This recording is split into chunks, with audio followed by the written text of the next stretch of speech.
हूं आपके साथ नैना और आप देख रहे हैं न्यूज 31 उत्तराखंड। और अब वक्त हो चुका है बागेश्वर बुलेटिन का। बागेश्वर के जिलाधिकारी विनीत कुमार ने सड़क मार्ग से जुड़े अधिकारियों के साथ कई क्षेत्रों का स्थलीय निरीक्षण कर भूस्खलन से बंद सड़कों का जायजा लिया। इस दौरान जिलाधिकारी ने क्षेत्र के शामा, लीती, गोगिना, कर्मी और बघर सड़कों का स्थलीय निरीक्षण भी किया।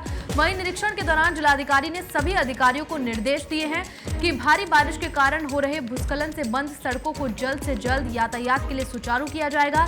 साथ ही उन्होंने भूस्खलन से बंद सड़कों को जेसीबी के जरिए खुलवाने की मांग की है।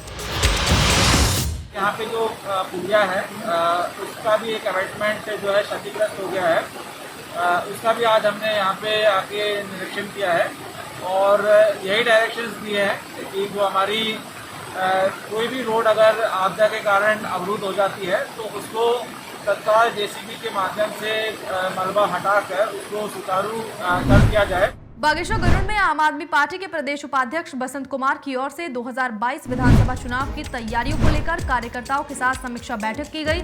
वहीं आगामी विधानसभा चुनाव के लिए पार्टी की रणनीतियों पर विशेष ध्यान देने के लिए कार्यकर्ताओं को आगाह किया गया है।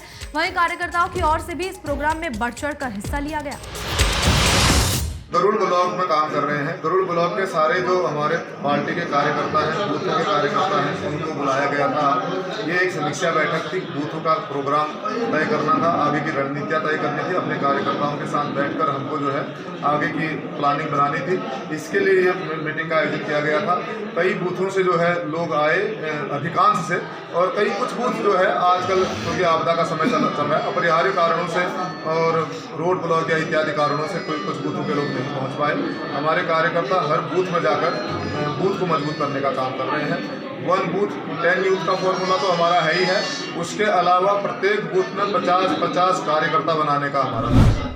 बागेश्वर में कोसानी के ग्रामीणों ने बिना आम जनता की सहमति के कोसानी को नगर पंचायत बनाने को लेकर जिलाधिकारी को ज्ञापन सौंपा। वहीं ग्रामीणों का मानना है कि अगर कोसानी नगर पंचायत बनाया गया तो आने वाले दिनों में ग्रामीणों को टैक्स के बोझ के तले दबना पड़ेगा। इस दौरान ग्रामीणों ने कहा कि प्रशासन कोसानी के बड़े धन कुबेरों को महत्व देकर ग्रामीणों के साथ छलावा कर रहे हैं। वहीं ग्रामीणों ने चेतावनी देते हुए कहा कि 15 दिन के अंदर मांगों पर विचार नहीं किया गया तो ग्रामीण आंदोलन के लिए बाध्य होंगे। हम यहाँ पर नगर पंचायत के विरोध में ज्ञापन देने के लिए SDM साहब के पास आए हैं। क्या क्या समस्याएं? मेन समस्या ये है कि इन्होंने बिना लोकल जनता, ग्रामीण जनता को विश्वास में लिए बगैर और मनमाने तरीके से ये थोप रहे हैं। हमारा ग्राम सभा की स्थिति ऐसी नहीं है कि इस समय वो नगर पंचायत में शामिल किया जाए, क्योंकि भौगोलिक स्थिति के हिसाब से गांव दूर दराज में बटे हुए हैं, काफ़ी दूर हैं। हमारा 10 से 12 किलोमीटर की रेंज में गांव आते हैं और आबादी हमारी 1700-1800 लोग वहां पर हैं। लेकिन इस समय हम लोग हैं नहीं इसके पक्ष में, क्योंकि ग्रामीण लोग हैं, गरीब लोग हैं। बागेश्वर में दानपुरा सेवा समिति के सदस्यों ने क्षेत्र में बिजली की समस्या को लेकर जिलाधिकारी को ज्ञापन सौंपा। इस दौरान सदस्यों ने बताया कि कपकोट के फुलवाड़ी गोदियादार को कई साल पहले माइक्रो हाइडल से जोड़ा गया था, जिससे पूरे क्षेत्र में बिजली रहती थी। वहीं कपकोट तोली मोटर मार्ग बनने के कारण माइक्रो हाइडल ध्वस्त हो गया, जिसके चलते क्षेत्रों को UPCL से जोड़ा गया, जहां से उन्हें 24 घंटे बिजली देने का आश्वासन दिया गया था, जो कि कभी पूरा नहीं किया गया, जिससे अब ग्रामीण बिजली की समस्या से जूझ रहे हैं। वहीं अब ग्रामीणों ने मांग पूरी नहीं होने पर उग्र आंदोलन करने की बात कही है। भारतीय जनता पार्टी की सरकार में कपकोट तहसील के अंतर्गत फुलवाड़ी, तोली, सन्ना, गुद्याधार कई तोकों को आज लाइट से वंचित कर दिया गया है। 10-20 दिन में कभी एक दफे अगर लाइट भी आ रही तो उसी समय फिर लाइट चले जा रही है। वहाँ पहले माइक्रो हाइडल था जिसमें बड़ी अच्छी व्यवस्था थी, लेकिन सरकार ने जब कपकोट तोली मोटर मार्ग का निर्माण किया तो उस निर्माण कार्य में वो लाइन ध्वस्त हो गई और हमको UPCL से जोड़ दिया गया। UPCL ने उस समय हमको आश्वासन दिया था कि हम रात दिन आपको लाइट देंगे और दुरुस्त देंगे। फुलवाड़ी, गुजियाधार, तोली, शरण जो कई ग्राम सभाएँ हैं, जो पहले हमारे जो रेडा की जो व्यवस्थाएँ थी वो इन्होंने UPCL में कनेक्टिविटी करके आज उन क्षेत्र के लोगों को विद्युत से वंचित रखा गया है। जबकि 6 बजे से शाम को लाइट की ज़रूरत पड़ती है, वो 9:30 बजे 10 बजे जब आदमी सो जाते हैं। बागेश्वर कांडा तहसील के बनेगांव में बीते दिनों दरपान राम का मकान भड़बड़ाकर गिर गया, जिससे परिवार का सारा सामान धंस गया। इस दौरान मामले की सूचना आपदा विभाग को दी गई, लेकिन आज तक मामले का संज्ञान किसी ने नहीं लिया, जिससे ग्रामीणों समेत पीड़ित परिवार में मायूसी छाई हुई है। वहीं ग्राम प्रधान सूरज कुमार ने बताया कि घटना की सूचना स्थानीय राजस्व उप निरीक्षक संजय कुमार को फोन से दी गई थी। बावजूद आज 5 दिन होने के बाद भी मौके का जायजा लेने कोई नहीं पहुंचा, जिससे साफ पता चलता है कि प्रशासन आपदा पीड़ितों के प्रति कितना संवेदनशील है। मेरे मकान 25 तारीख को गिर गया था। मैंने प्रधान जी को उसी समय फ़ोन किया। प्रधान जी घर में नहीं थे, बाल बोले थे। उन्होंने पटवारी जी को फ़ोन किया। अभी तक विभाग वाले, कोई शासन वाले यहाँ नहीं आए। मैं परेशान हूँ। मैं स्वास्थ्य की बीमारी है, मैं चल नहीं पाता हूँ। और राशन आशन सब दे दुहिए टरंगे मुआ बेदौद के बेही बैग्यो गड़ भी रमा पा बेन है चल बारे का दिनान हने जान या तारीख 25 तारीख क्यों ना दो दहने गाड़हन अब ना 5 दिन गाना कोई वो न रही या आज मेरे बीमारी हुई है। इनका मकान 25 तारीख को उनका रात्रि लगभग 1 बजे ध्वस्त हो गया था।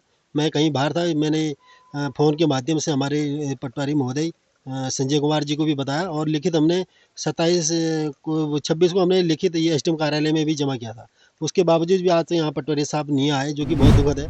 बागेश्वर जिले के बनेगांव को सड़क सुविधा से जोड़ने के लिए 2 किलोमीटर की सड़क बनाई गई, जिसमें 2020 से सोलिंग का काम शुरू हुआ। इस दौरान गांव के ही 32 युवक जो कि लॉकडाउन में बेरोजगार होकर घर लौटे थे, उन्होंने लगातार 3-4 महीने सोलिंग का काम किया, जिसके बाद से आज तक इन्हें कोई भी मेहनताना नहीं दिया गया। इस दौरान बेरोजगार युवकों ने इसे अपने साथ धोखा बतलाया है। वहीं उन्होंने कहा कि ठेकेदार की ओर से लगातार झूठ बोला जा रहा है। साथ ही अब 32 मजदूरों से धनराशि के लिए लेबर कोर्ट जाने का मन बना लिया है।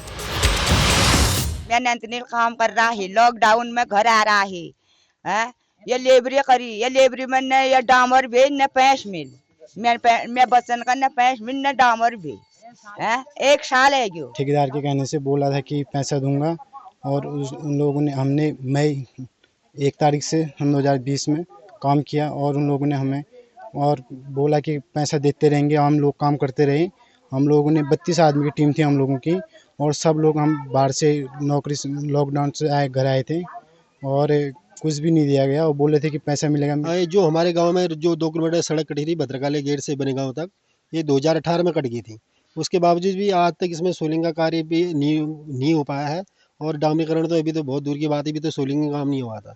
और जिस बीच में हमारे जो प्रवासी भाई पिछले लॉकडाउन में घर आए थे, उन्होंने भी इस रोड में काफ़ी काम किया था, लेकिन जो ठेकेदार ने उनको आज तक पेमेंट नहीं हो पाया। जो ये रोड में काम कराया था ये बनेगांव वाले में, उसमें इन लोगों ने हमसे उपस्थिति कार्ड दिए थे। उन कार्डों में से भी कोई इन्होंने 2 कार्ड अपने जमा कर दिए हैं और 1 कार्ड हमारे पास पड़ा है। अभी तक इन लोगों ने हम लोगों को पैसा नहीं दिया है।